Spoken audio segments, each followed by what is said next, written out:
Radio Clédou, le journal avec Sotelma Malitel.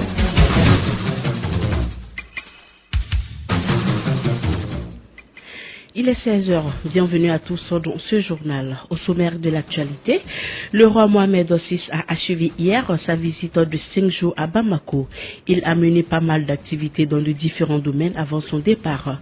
Kassim Traoré reviendra sur certaines activités du roi du Maroc. Concernant la construction des logements sociaux pour les militaires, une convention a été signée par le ministre de la Défense et des Anciens Combattants avec le groupe Alliance du Maroc. Le coup d'envoi de la première édition du tournoi de la paix, de l'amitié et de la solidarité a été donné samedi au stade Modibo Keïta. Déjà en match inaugural, les Aiglons du Mali se sont imposés face au Sénégal sur le score de 2-0. Voici pour vous les titres. Mariam Kouyaté est à la présentation. Radio Clédou Akaï, 90.8 MHz. Le lancement des travaux de la clinique périnatale à Bamako soutient au programme de la filière bovine au Mali avec des semences animales et le début des travaux de construction d'une usine de ciment en Afrique à Diago. Telles sont entre autres certaines activités menées par le roi Mohamed VI qui a achevé hier sa visite de 5 jours à Bamako. C'est en début de soirée qu'il a quitté Bamako pour Abidjan, deuxième étape de sa tournée africaine. Avant son départ, il a procédé en compagnie d'Ibrahim Boubacar Keïta à l'inauguration d'une route qui porte son nom. Kassim Traoré revient sur certaines activités du roi Mohamed VI à Bamako. La clinique périnatale dont les chefs d'État ont lancé les travaux est un hôpital de haut standing. Moustapha Teha, président de la Fondation Mohamed VI pour le développement durable. Il s'agit d'une deuxième grande réalisation de la Fondation, cette clinique périnatale qui va avoir la capacité de traiter jusqu'à 5000 accouchements par an. Pour ce qui est de la filière bovine au Mali, il se caractérisera à travers l'assistance et l'expertise du Maroc. Mohamed Karim Mine, président de l'association marocaine des producteurs de viande rouge. Il y a 125 000 doses de semences bovines de race Holstein et Montbéliard qui sont ici. Il y a aussi tout le consommable pour faire l'insémination artificielle et surtout il y a aussi ce transfert de savoir qu'on va accompagner par la formation. Quant à l'usine de ciment en Afrique qui sera construite à Diago, dans 1 an et demi, les premiers sacs de cette usine devront être disponibles. Boubou Sissé, ministre de l'Industrie et des Mines du Mali. L'unité dont on parle aujourd'hui va créer à terme 1000 emplois, dont 200 emplois directs et puis 10%.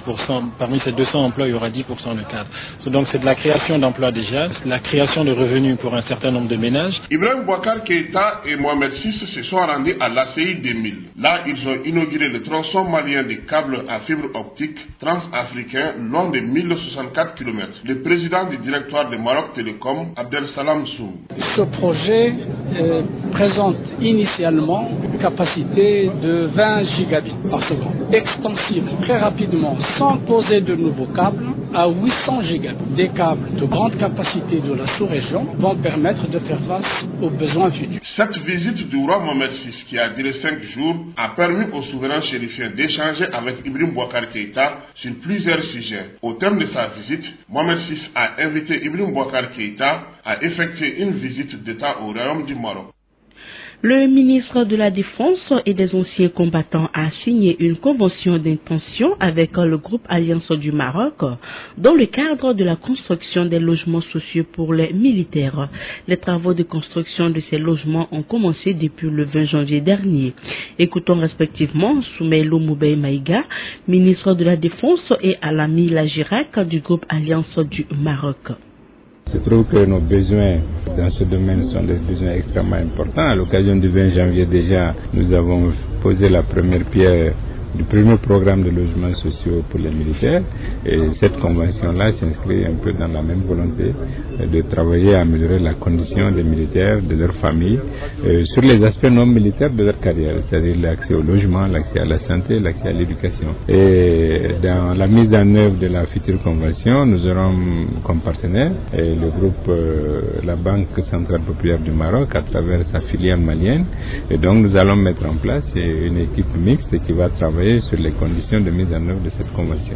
Ça fait tout simplement quelques 1500 hectares dans les 4 golfs et un investissement qui dépasse 2 milliards d'euros. mais nous avons des projets dans le social. Nous avons actuellement en cours quelques 30 000 logements sociaux en cours et nous avons une multitude de projets dans le haut de gamme. Nous avons des projets aussi dans le bâtiment, dans la construction, parce que nous sommes une des entreprises les plus importantes du pays. Nous avons des ouvrages, des barrages en cours, des ports, des aéroports. Donc le groupe Alliance, c'est tout ça, plus ce que nous faisons pour le compte des autres. Le mouvement international pour la renaissance d'une Afrique unie a organisé ce lundi une conférence débat public sur le processus de recevabilité des élus nationaux, locaux et de l'administration publique. Cette rencontre entre dans le cadre de la mise en œuvre des activités du projet de renforcement de la recevabilité en social. Ce projet vise à promouvoir la reddition des comptes à tous les niveaux. Moussa Koulibaly est le président de Miro, il est au micro de Kani Okeita. Dans bon nombre de nos pays africains, plus précisément au Mali, la problématique de la gouvernance se pose avec acuité. En témoigne la crise dont nous sortons et les différents rapports du bureau du vérificateur général. Le problème est réel à tous les niveaux de la sphère administrative, notamment au niveau de l'administration centrale, des collectivités locales ainsi que dans la société civile et du secteur privé. Selon le rapport 2012 du vérificateur général, des comportements anomiques adoptés par certains gestionnaires publics ont entraîné au détriment de l'État une perte financière de 49,39 milliards de francs CFA, dont 15% représentent la fraude et 85% dû à la mauvaise gestion. Dans un souci de juguler ce fléau, le Miro a initié un projet de plaidoyer appelé « Renforcement de redevabilité sociale » qui vise à promouvoir une politique de redevabilité des gouvernants vis-à-vis des citoyens. Certes, il n'est pas du tout aisé de demander des comptes aux détenteurs de pouvoir. Certains gouvernent avec autoritarisme et voient d'un mauvais œil toute réclamation de la part des citoyens. Nous devons garder à l'esprit que rien ne s'attribue, tout s'acquiert. Selon le principal conférencier, pour qu'un processus de recevabilité sociale devienne efficace, il est important que tous les acteurs s'arment de nouveaux outils de travail pour des actions qui favorisent la recevabilité sociale. Mamadou Kanté est au micro de Kani Okeita. Le processus de redevabilité sociale est un processus qui n'est pas seulement celui des élus, mais c'est le processus qui concerne tous les acteurs dans l'action publique, qui appelle beaucoup plus d'engagement citoyen dans la gestion des affaires publiques. Donc ça fait appel aux élus, mais ça fait appel aux citoyens surtout, pour que les affaires de la cité répondent réellement aux besoins des populations. Il y a beaucoup d'acquis au Mali dans ce qui concerne la redevabilité, comme il y a des choses à améliorer. Il y a des institutions de contrôle qui existent, donc qui disposent d'informations. Il y a des institutions de contrôle de performance même. Le bureau du vérificateur général a commencé à vérifier la performance des organisations. Donc il y a des acquis. Mais il y a aussi des faiblesses, c'est dans le domaine de l'implication vraiment des citoyens et du compte-rendu aux citoyens de ce qui se fait. Et c'est dans ce domaine-là qu'il faut faire des améliorations. Sur un autre plan, sortir les livres des tiroirs pour les terroirs, c'est l'objectif général de la première édition du Salon du Livre qui se tiendra à Ségou du 18 au 21 avril 2014. Organisé par le journal La Bonne Lecture, ce salon vise également à créer le goût de la lecture en incitant les élèves et étudiants à lire et contribuer à la promotion du métier du livre dans notre pays. L'opération a été lancée le samedi dernier lors d'une conférence de presse à l'espace culturel Médina. Le commissaire général Mamadou Magalou nous donne des précisions au micro de André Traoré.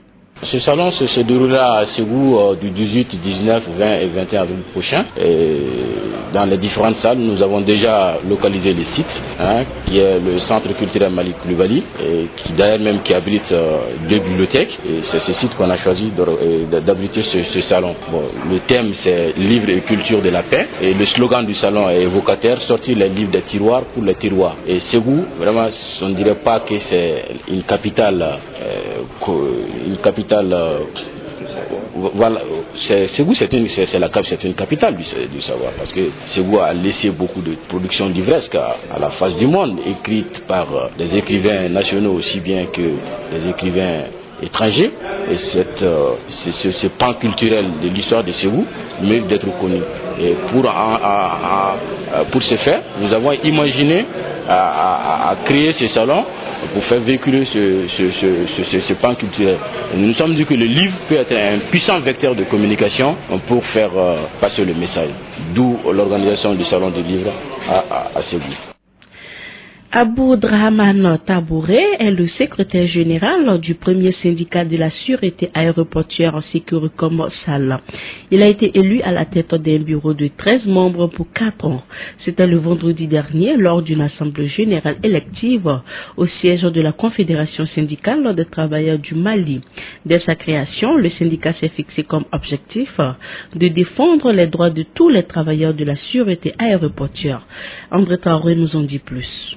C'est un bureau de consensus qui a été mis en place pour diriger le tout premier syndicat de la sûreté aéroportuaire Sécuricom du Mali. Un syndicat qui a comme mission de rassembler, d'unir et défendre les droits des travailleurs conformément au code de travail du Mali. Abdrahmane Tabouré est le secrétaire général. Rassembler les salariés, prôner l'unité, promouvoir le social, mettre fin à la confiscation des attestations de formation, les licenciements abusifs, non-respect des agents dans le cadre du travail, tout en bafouillant leur dignité, le droit des congés refusés par les responsables des opérations. M. Tabouré dénonce plusieurs violations des textes régissant la liberté syndicale au Mali. Nous sommes victimes de tous les lynchages médiatiques, des calomnies et des mensonges, de menaces au téléphone, nous accusant d'appartenir à un réseau de spoliation de bagages. Tout ceci est une violation flagrante de la liberté syndicale et des lois nationales en vigueur. Pour relever ces défis, le maître mot est la transparence. Même si la tâche est rude, elle est tout à fait à notre portée. Notre défi est d'être totalement transparent vis-à-vis de nos camarades, expliciter les sujets de désaccord entre les salariés, faire connaître nos positions, encourager les confrontations des idées. Comme tous les salariés, nous voulons faire un travail de qualité, être reconnus dans notre travail et lui donner un sens social. Le représentant de la Confédération syndicale des travailleurs du Mali CSM a salué le courage des membres du nouveau syndicat avant de leur souligner la disponibilité et le soutien de la CSM. Cela afin d'améliorer les conditions de vie et de travail des agents de la sûreté aéroportuaire Sécuricom du Mali. Le Lotosio et le Kotoroni sont deux cours d'eau qui traversent la ville de Sikasso. Les deux cours d'eau sont quasi fermés et sont menacés de disparaître. D'après les spécialistes, avec les fermetures, la ville de Sikasso n'est pas à l'abri d'une inondation avant en 2015. Abdrahmane Koulibaly est le président de la coordination Lotio Kotokoroni Université. Il est au micro de Zoumana Traoré. L'utilité des cours d'eau, le Lotio et le Kotoroni, font partie du cadre de vie du Sikassois même. Nul n'a besoin de dire à un Sikassois quelle est l'utilité de ces deux cours d'eau. Mais le commun des mortels peut voir le jardinage, le maraîchage, les cultures et les activités des femmes au bord de ces cours d'eau. Il faut protéger ces cours d'eau. C'est une nécessité, c'est une impérative pour deux raisons fondamentales.